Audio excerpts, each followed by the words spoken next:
Banana? Banana? Banana.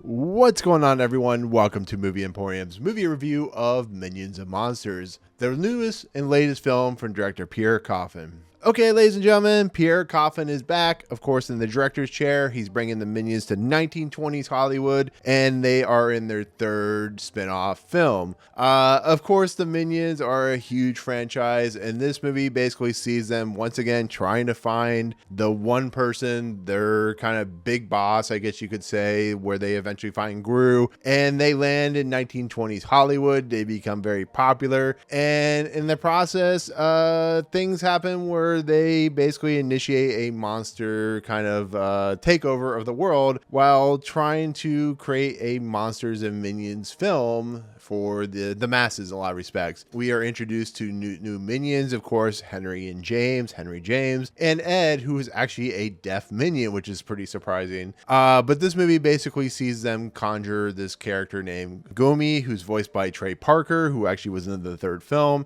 And it's basically another Minions movie, but them taking on the 1920s Hollywood callbacks and, spoofs on the very famous 1920s Hollywood system. So we have people like Pierre Coffin, who of course voices the Minions. We have Trey Parker, Jesse Eisenberg, who plays a version of Gort called Dort. We of course have Zoey Deutch, who of course plays a women's rights activist. And we have Jeff Bridges and George Lucas in this movie as various characters. So that's what it is. It's a 1920s Hollywood takeover by the Minions characters with, of course, spin-offs and so on and so forth. So it is another Minions movie in a lot of respects. Okay.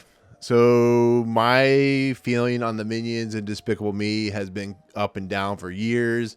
I really have not liked the Minions movies. I think I like two of the Despicable Me movies. So I went into this movie not expecting to like this movie at all, but I went and watched it because I actually heard that it was a pretty decent, fun film, pretty entertaining. I didn't know what I was going to get myself into, to be fairly honest. And, dealing with 1920s Hollywood can feel very sacrilegious because you're dealing with like Harold Lloyd and you're dealing with like, the Casablancas and so on and so forth, just over and over and over. And the Minions, who are known for being mischievous and known for being over the top and silly. I expected this movie to be pretty bad, to be fairly honest. But Pierre Coffin, who directed, a couple of the Despicable Me and Minions movies, and he's actually the creator of the whole entire franchise. I once again heard this movie was pretty decent, so we'll leave it at that. And I am here to say that, surprisingly enough, for my honest review, I actually quite enjoyed this movie. It's not perfect. I think it gets very disjointed and very weird as the movie moves along. But I think for the first 45 minutes of this movie, I was actually quite surprised and almost thought it was better than the original Despicable Me movie, which I actually really enjoy. But it does take a turn. And it creates this kind of clash of the Minions characters, where a set go off and with this character named Dort, who's this alien and robot costume, and then the other a couple Minions, Henry, James, and Ed, go off and do the monster stuff, which we see in the trailers, and it becomes like this weird, chaotic mess of a movie that actually takes place late into the movie itself. And I think that's where it kind of falls off and doesn't become great. It becomes just more Minions doing crazy Minion stuff. But I gotta say, like, the beginning of this movie, which has Alison, Janney basically doing a kind of commentary on how the Minions became famous in Hollywood, is actually quite fun, quite enjoyable, and it's very, very funny, to be fairly honest. There's a lot of adult humor jokes, some very violent things, which I was not expecting. When the Minions get into Hollywood, 1920s, 30s Hollywood, and they start kind of integrating themselves into this system where we have a director who's played by Christoph Waltz, who plays Max, and then you of course have the two kind of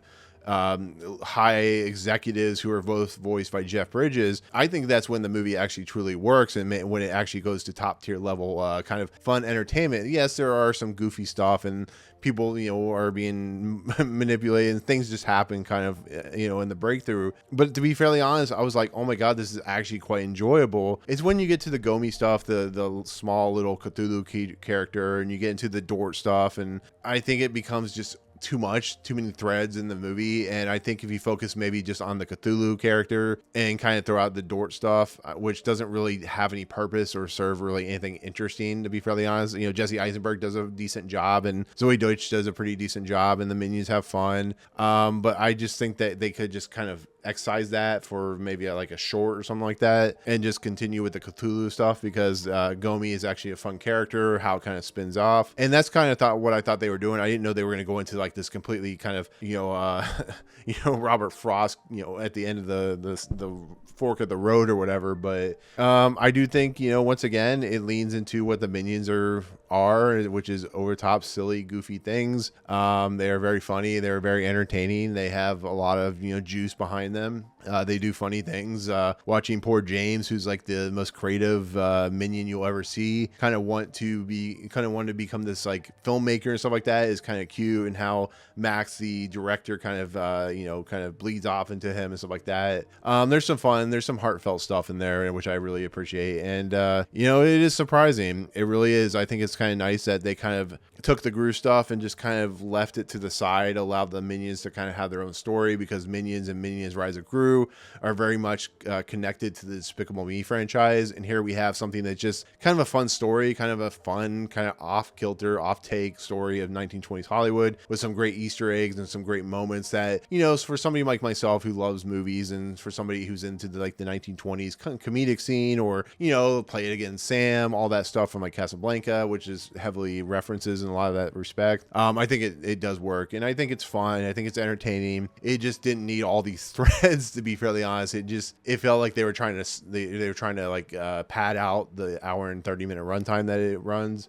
But to be fairly honest, I enjoyed the movie. What can I say? It was a good, entertaining hour and 30 minutes. Yes, it has its problems, as most Minions movies do.